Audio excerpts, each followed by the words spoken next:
Welcome back. Happy St. Patrick's Day to you. One of the things I like about being a small channel is you can experiment with some things like we did yesterday when my daughter and I discovered that it's not easy to rollerblade and man a camera. It is not exactly a Steadicam effect, and I hope no one wound up with motion sickness from the Blair Witchcraft style shakiness of the camera, which was largely unavoidable through most of the video.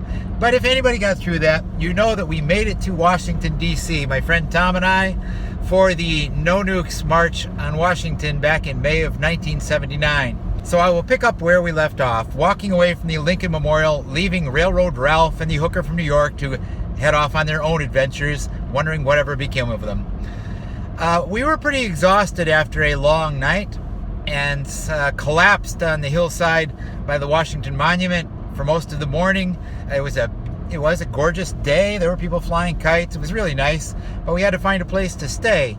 Fortunately, I don't know if this happens at every big rally or march on Washington, but there were signs up all over the place explaining that if you needed a place to stay for the rally, to call the number provided and they would find housing for you, and we did that. And were offered a place to stay with a lovely couple. One of them was like a writer for Time magazine, and I think the other one might have been worked at Georgetown University or something. We didn't really get to interact with them too much, but they gave us a place to stay, a place to crash. We went out that night, and I think we spent about $5 or $6 getting a pizza. Because remember, this was 1979. You could get a pizza in Washington, D.C. for $5. I don't know if you can still do that. But we ate and collapsed and got up bright and early the next morning for the rally and the March on Washington. And we headed down toward the mall, and it was filling up with people, and it was exciting. And I will have to be honest, I was most excited that Jackson Browne and Dan Fogelberg, two of my favorite singer-songwriters from that era, were going to be appearing. But we were excited also to hear a lot of the speakers. Jesse Jackson was there. Dick Gregory was there, gave an amazing speech. Jane Fonda spoke. A lot of other political activists at the time talked. There were probably some with some scientific information about nuclear power, and we took it all in. But I have to admit, my biggest takeaway from that March on Washington was that marches on Washington tend to be a big party, and everybody with any kind of political cause of any stripe whatsoever shows up with their signs, and it's a good time. And I do highly recommend, if you get a chance to go to a March on Washington, do it, because it's a blast. But I also took away the notion that most of those people didn't seem to have any idea what they were talking about. They didn't really sound like they had much authority, not speaking so much for the people on the stage, but the audience.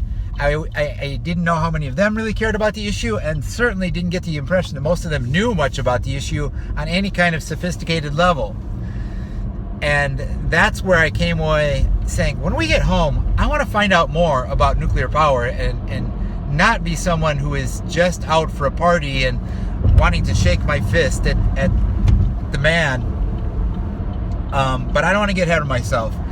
The rally was great. We did, like I say, we heard a lot of good speakers. It was a long day. I enjoyed the music, enjoyed the commentary, enjoyed the crowd. And finally, we had to make our way back. We didn't want to try to catch rides through most of Washington, so we took a bus, headed as far as we could to the outskirts of the city.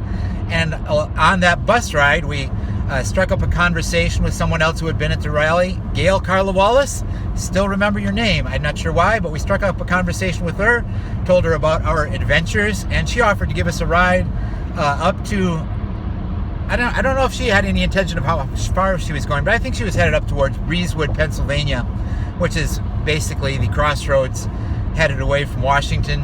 And she did. She gave us a ride up there. Nothing dramatic happened because I'm not much of a mover and shaker, but she got us up there, and Tom and I went and got a hotel room. I think we spent about $20 there. We had not spent much of our $40. I think we still had 25 or so left, so we spent about $20 getting a cheap hotel room. woke up the next morning with our Lansing, Michigan sign parked by the highway. And because there were so many people from the rally headed home now, it wasn't too long before we got a ride from 2 school teachers headed back up all the way to Ann Arbor. And they brought us all the way there. And from there, it was just a quick hop, skip, and a jump back to Alma, where we stopped at the 7-Eleven across the street from campus, which I believe is still there. We got 2 ice cream cones and walked into the dormitories as if going off on a weekend jaunt to hitchhike to Washington, D.C. was something everybody did all the time. And that was what we called the Washington Junket. It was an adventure, and it did leave me wanting to find out more about nuclear power. And so next, I will try to explain why I still have an issue with nuclear power and am not a strong supporter of that technology. Although I will say this, it has almost nothing to do with whether you can build a safe reactor or whether it has a bad record as far as the death rates or anything associated with nuclear power. So if you want to hear more of my political ramblings on a specific issue, that'll be coming up next. But the rest of this video, I don't know what it's going to be. Not that. So if I don't talk to you again today, I will talk to you again soon, hopefully. Don't forget to be awesome.